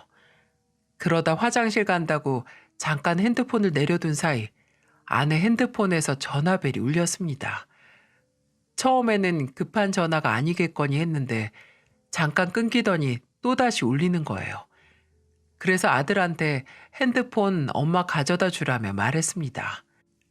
아들은 엄마한테 핸드폰 가져다 주려고 핸드폰을 집어들었는데 마침 아내가 화장실에서 달려 나오더니 아들을 보면서 소리쳤어요. 야, 너 누가 엄마 핸드폰 함부로 만지래? 버르장머리 없이 내가 너 그러라고 없는 살림에 학원 여러 개 보내는 줄 알아? 나는 계속 전화가 오는 것 같길래 급한 전화인 줄 알고 가져다 주려고 한 거예요. 네 아빠 닮아서 멍청해서 그런 거야? 내 물건에 손대지 말라고 저번에도 말했잖아. 저는 아들한테 다짜고짜 화를 내는 아내를 보고는 기가 막혔습니다. 게다가 절 닮아서 멍청하다뇨? 이게 부모가 자식한테 할 수 있는 소린가요? 저한테 함부로 하는 것도 화가 났지만 아들한테 막무가내로 화내는 모습을 보자 정말로 오만정이 다 떨어지는 것 같더라고요. 아내의 호통에 기가 죽은 듯 고개를 푹 숙이고 있는 아들과 아내 사이에 끼면서 말했습니다. 지금 애한테 무슨 소리를 하는 거야? 당신 정말 미쳤어? 내가 내 물건에 손대지 말라고 누누이 말했는데 또 손대니까 그러잖아. 전화가 왔으니까 그러는 거잖아. 뭐 숨기는 거라도 있어? 왜 이렇게 오바를 하면서 화내는 건데? 내가 뭘 숨긴다고 그래.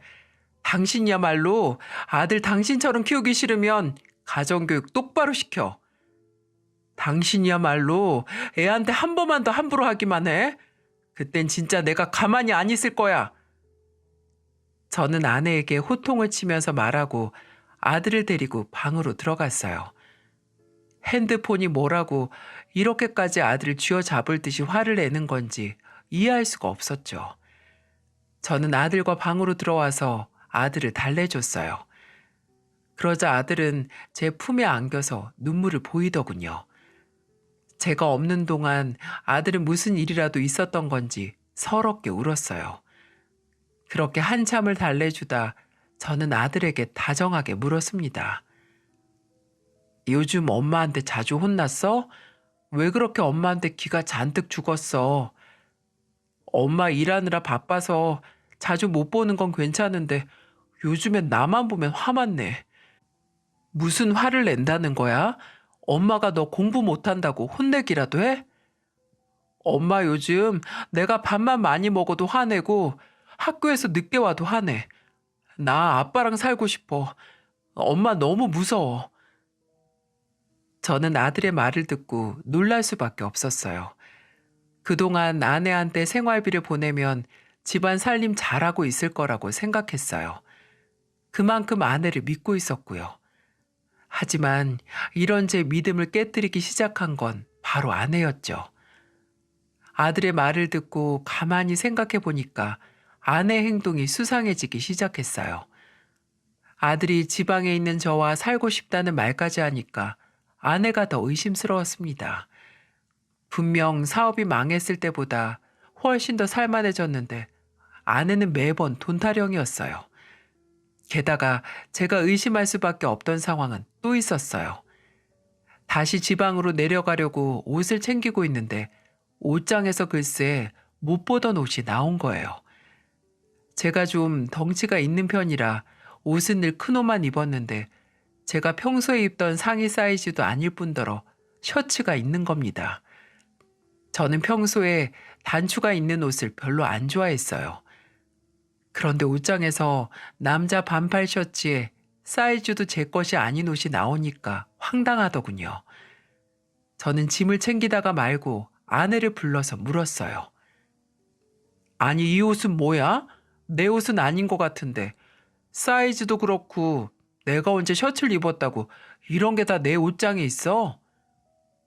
제가 처음 본 옷이라면서 아내에게 물어보니까 아내는 당황한 얼굴로 제 손에 있던 옷을 뺏어갔어요. 그리고는 저를 보면서 말을 얼버무리며 말했어요. 저번에 내가 일하다가 옷에 커피를 쏟아서 같이 일하는 언니가 준 거야. 남자 옷인데 왜 언니가 줘? 그 언니 차에 있던 남편 옷이야. 급한데 주는 대로 입어야지. 내가 세탁해서 갖다 준다는 걸 깜빡했네.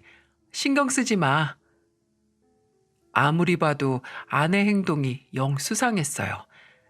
크게 당황한 듯 말을 얼버무리는 것도 그렇고 같이 일하는 언니가 줬다는 옷도 이상했어요. 그래도 끝까지 아내를 믿고 싶었어요. 그래서 섣불리 아내를 의심하려고도 하지 않았고요. 하지만 이런 제가 결정적으로 아내를 의심하게 된 건 아내 화장대에 있던 남자 로션을 보고 나서부터였어요. 저는 아내한테 부탁했던 선크림을 찾으려고 아내 화장대를 뒤지기 시작했어요. 그런데 아내 화장품 사이에 남성용 스킨이 있는 거예요. 평소에 기초 로션도 안 바르던 제 거는 절대 아니었죠. 정말 이상한 게 한둘이 아니었어요. 게다가 새 것도 아니고 누가 좀 쓴 것처럼 흔적이 보이더군요. 저는 남자 기초 화장품의 셔츠에 뭔가 아내에게 숨기는 게 있다고 생각했어요. 제가 남자 스킨통을 들고 이리저리 보고 있자 아내는 그런 저를 보고 화들짝 놀라서 화장품을 뺏어 들었습니다. 누가 봐도 참 수상해 보였어요. 아내는 크게 당황한 얼굴로 서 있었고 저는 아내에게 의아한 듯 물었습니다. 남성용인데 왜 당신 화장대 있어? 당신 쓰라고 샀는데 좋은지 내가 미리 써본 거야. 내 거를 미리 써봤다고?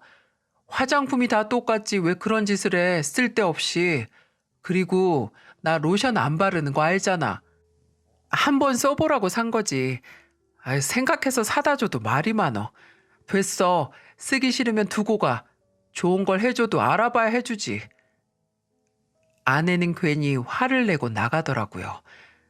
저는 제 옷장에서 나왔던 옷과 아내 화장대에 있던 남자 화장품을 보자 의심을 할 수밖에 없었죠. 이 정도면 합리적인 의심 아닌가요?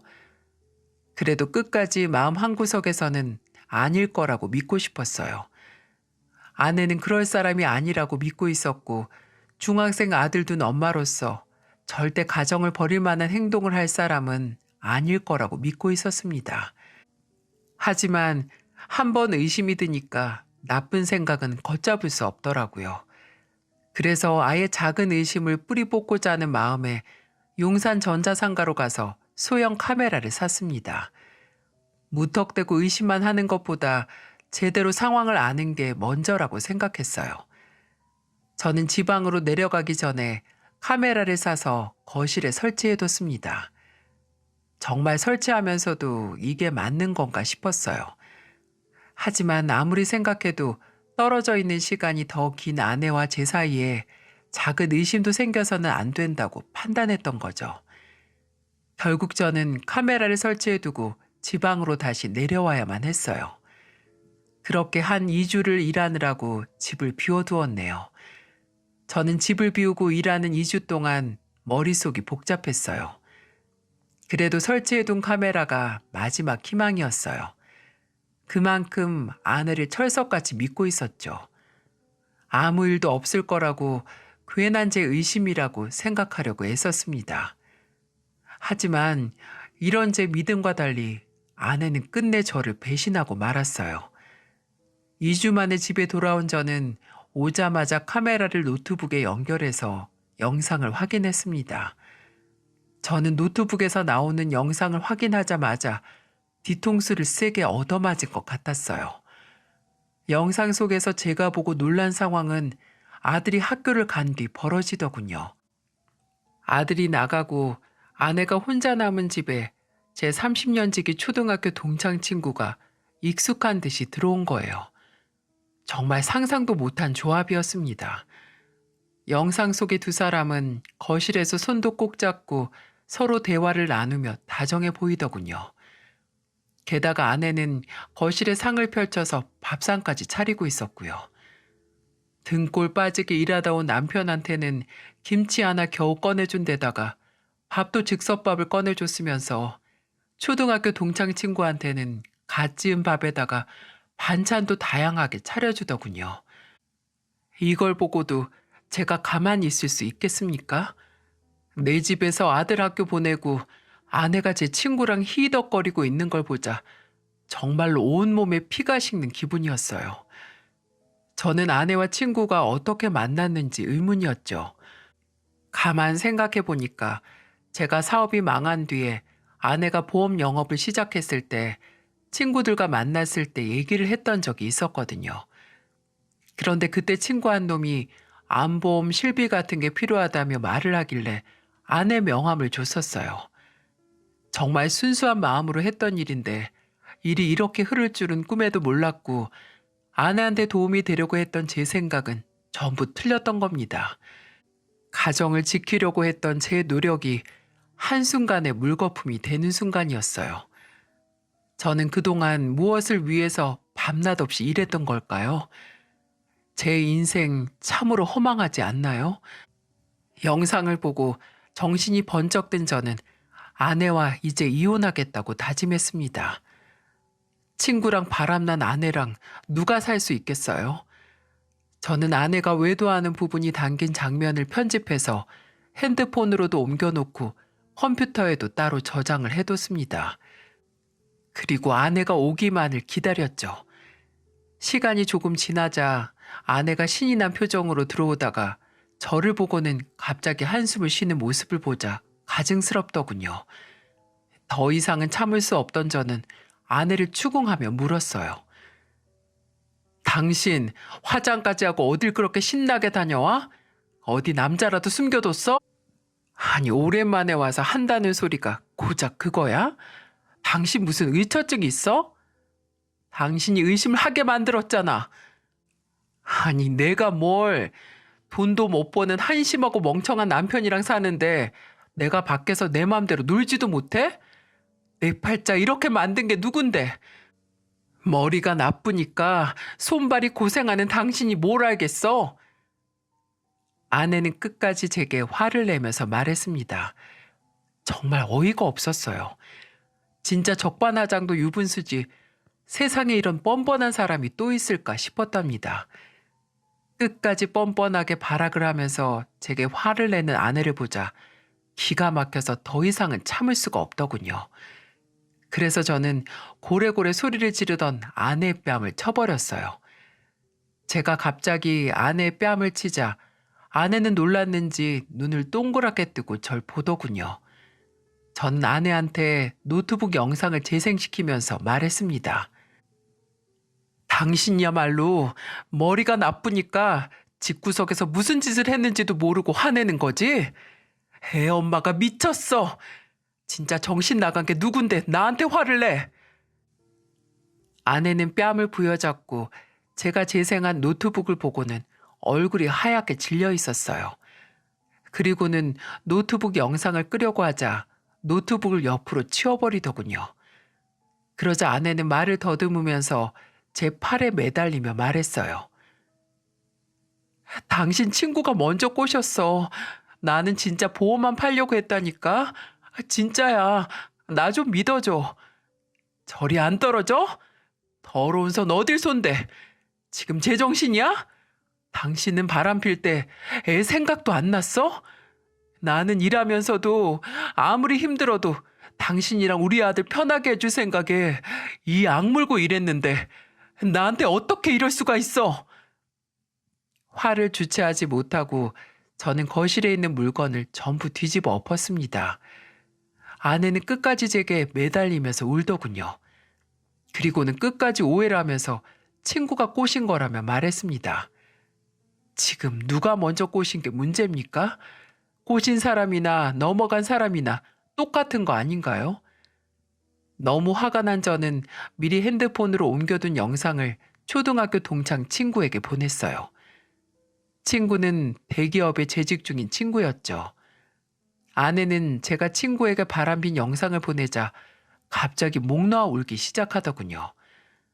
제가 친구에게 영상을 보내자마자 친구한테 전화가 왔어요. 저는 일부러 전화도 다 거절했네요. 친구 부인이랑 바람난 걸 들켰으면 찾아와서 빌기라도 해야 되는 거 아닙니까? 친구는 계속 전화를 하면서 오고 있었는지 금세 저희 집에 도착했더군요. 친구는 엉망이 된 집과 울고 있는 아내를 보자 무릎을 꿇으면서 말했습니다. 이거 다 오해야. 나는 저번에 너한테 받은 명함 받아서 보험만 들려고 했는데 저 여자가 먼저 술 먹고 꼬셨다니까. 진짜야. 네가 그러고도 친구냐? 둘이 좋다고 놀아날 땐 언제고 서로 안 꼬셨다고 하면 대체 누가 문제인 거냐? 보험 들라고 중간에서 소개시켜준 내가 죽을 죄를 진 거냐? 민씨가 그게 아니고 제발 내 말 좀 들어봐. 진짜 오해야. 오해? 영상을 보고도 오해라는 말이 나와? 영상 똑바로 보거나 말해. 둘 다 아주 똑같으니까. 저는 친구와 울고 있는 아내가 보도록 노트북으로 영상을 다시 한번 켰어요. 영상 속에는 아내와 친구가 나란히 앉아 있었고 친구가 아내의 손을 잡으면서 말하는 목소리가 들렸어요. 민식이 그놈 언제 버릴 거야? 이제 돈도 없고 끈 떨어진 신발이잖아. 두 사람은 영상을 보자마자 똑같이 놀라더군요. 저는 두 사람을 보면서 말했어요. 똑같이 삼시세끼 먹고 산다고 다 사람인 줄 알아? 니들은 짐승만도 못한 쓰레기들이야. 둘 다 절대 가만 안 둘 거야.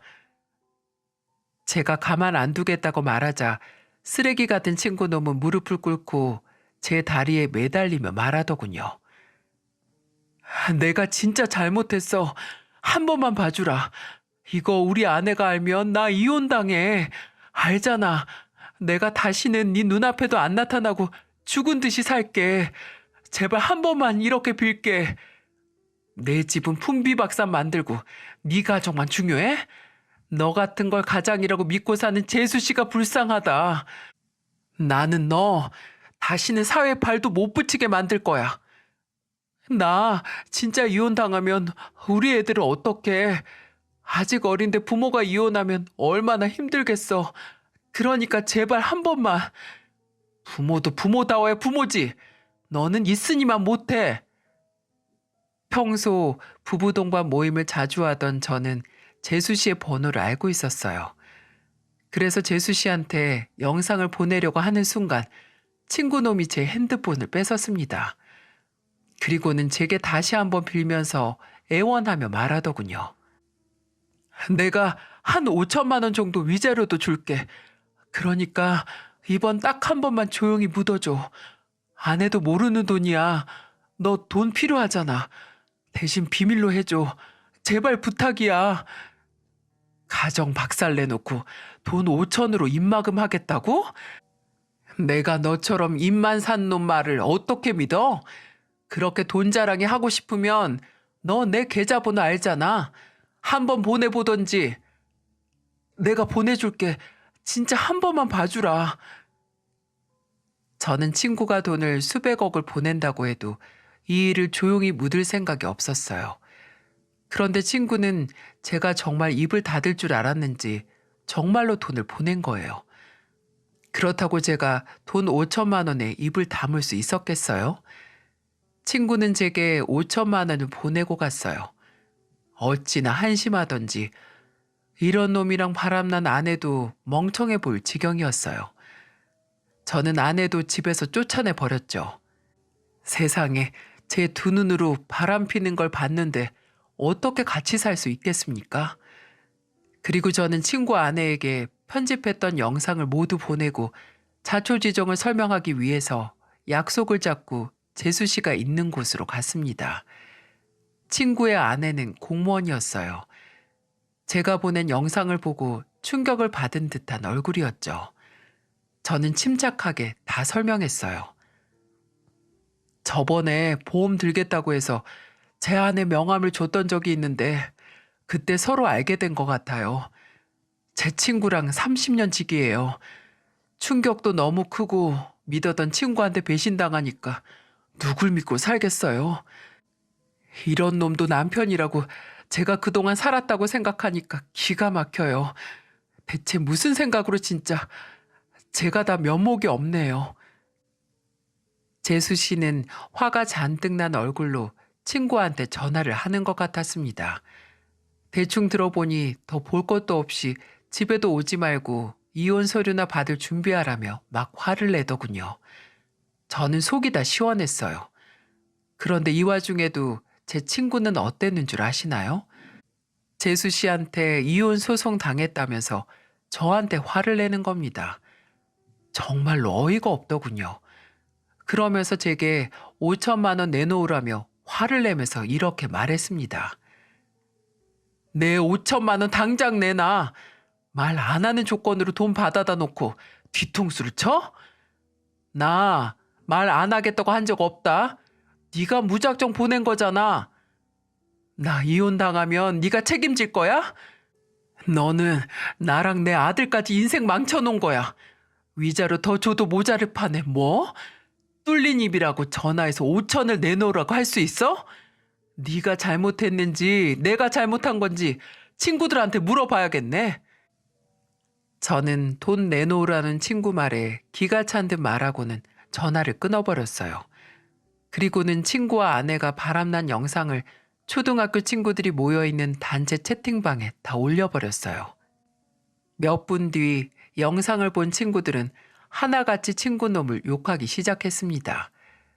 친구들이 하도 욕을 해서 그런지 스스로 방을 나가더군요. 쓰레기만도 못했던 친구의 실체를 알게 된 친구들은 다 제 편을 들어줬고 바람난 친구는 모임에서 완전히 외장되고 말았습니다. 쓰레기 같은 친구의 몰락은 이뿐만이 아니었어요. 재수 씨는 제가 보낸 영상을 정리해서 친구와 아내가 일하던 회사 인사가로 전송해버린 겁니다. 그리고는 내용에는 이런 말을 덧붙였다고 했어요. 회사의 명예를 실추시키는 직원을 고발합니다. 재수 씨가 회사에 보내고 나자 파급력은 커졌어요. 친구는 회사에서 휴직 처리가 됐고 아내도 마찬가지였고요. 회사에 소문이 퍼져서 친구 놈도 얼굴을 들고 다닐 수 없었겠죠. 그런데 아내는 그동안 행실을 어떻게 했길래 회사로 제보까지 왔답니다. 진짜 지금 생각해도 이혼하길 100번 잘했다 싶었어요. 아내가 일하던 보험회사로 그동안 아내가 얼굴로 팔았던 보험이라면서 여기저기서 제보가 이어진 거죠. 저도 까맣게 몰랐어요. 보험 팔겠다던 아내는 그동안 얼굴 믿고 일하고 있었다고 하면 믿을 수 있겠습니까? 저는 아내를 철석같이 믿었던 죄로 뒤통수를 세게 맞고 만 거예요. 아내는 본인이 궁지로 몰리자 제게 전화를 해서 울면서 말했습니다. 여보, 내가 정말 미안해. 내가 다 잘못했어. 내가 왜 여보야? 난 이제 그쪽 같은 사람 몰라요. 모르는 사이에 사과가 무슨 소용인데 전화해서 이러세요? 우리 아들 생각해야지. 당신 일하는 거 바쁜데 혼자서 어떻게 키우려고. 너 같은 여편네 믿고 애 맡기느니 없는 게 나아. 그리고 그동안 무슨 짓을 했으면 엄마랑 안 살겠다고 그러니? 애가 엄마 없어도 된다는데. 제가 아들에게 이혼하게 된 사실을 말하자 아들은 망설임도 없이 저랑 살겠다며 말하더군요. 그동안 대체 아들한테 무슨 짓을 했길래 아들이 고민도 없이 아빠랑 살겠다고 했겠습니까? 생각보다 아들이 충격을 받지 않은 것 같아서 다행이긴 하더라고요. 그렇게 저는 아들과 둘이 살 준비를 시작하고 있었죠. 하지만 저와 아들이 새 출발을 시작했을 무렵 바람났던 전 아내의 상황은 완전히 뒤바뀌고 있었어요. 처갓집에서 아내가 외도했다는 사실을 알았는지 장인어른께서 제게 전화를 해서 사과를 하며 말씀하시더군요. 내 딸이 자네랑 손자한테 못할 짓 하게 키워서 미안하네. 우리도 화가 나서 집안에 들이지도 않고 있어. 나도 이렇게 화가 나는데 자네 심정은 오죽했겠나. 장인어른은 제게 사과를 하면서 딸이지만 이런 짓을 한 자식을 자식으로도 생각하기 싫다며 절대 안 받아주겠다고 하셨어요. 지금은 이혼 소송도 마무리되고 살만해졌어요. 아들도 전 아내와 있을 때는 항상 기죽어 있었는데 요즘은 성격도 활발해지고 여느 중학생 애들처럼 밝아졌어요. 하지만 전 아내는 이혼 후에도 가끔 전화가 와서 봉창 두드리는 소리를 한답니다. 여보, 미안해. 나 그동안 반성 많이 했는데 우리 다시 합치자. 내가 정말 죽은 듯이 집안일만 하고 살게. 이혼하고 도장 찍은 게 언젠데 여보야? 아니 남남인데 전화해서 미련하게 질척거리지 좀 마. 한 번만 더 전화하면 가만 안 둘 줄 알아? 저는 아내의 전화를 단호하게 끊어버렸어요. 완전히 외톨이가 된 아내는 이제야 저와 아들 생각이 났었나 봅니다. 이래서 있을 때 잘하라는 말이 있는 거예요. 친구놈도 재수 씨한테 버림받고 회사도 결국 그만뒀다는 말이 들려오더군요. 그래도 창피한 건 아는지 회사에 소문이 퍼져서 못 다닐 수밖에 없었을 겁니다. 부창부수라는 말이 있죠. 남편과 아내가 손발이 맞아야 보기에도 좋다는 말인데 저는 결혼 생활 동안 저만 잘하면 된다고 생각했어요. 그래서 결국 제 결혼 생활이 이혼으로 끝난 것 같습니다. 하지만 100세 시대에 40 초반 이혼이 인생을 흔들 수야 있겠습니까? 새롭게 마음 먹고 제 아들과 잘 사는 모습 보여주면 그게 최고의 복수라고 생각해요. 아직 인생 절반도 더 남았는데 인생사 세용지마답게 씩씩하게 살겠습니다. 제 긴 사연을 보면서 참 팔자 한번 세다고 생각하셨을 텐데 긴 글 들어주셔서 감사해요. 무더운 여름에 시원한 소식만 깃들기를 바라겠습니다. 모두들 행복하세요.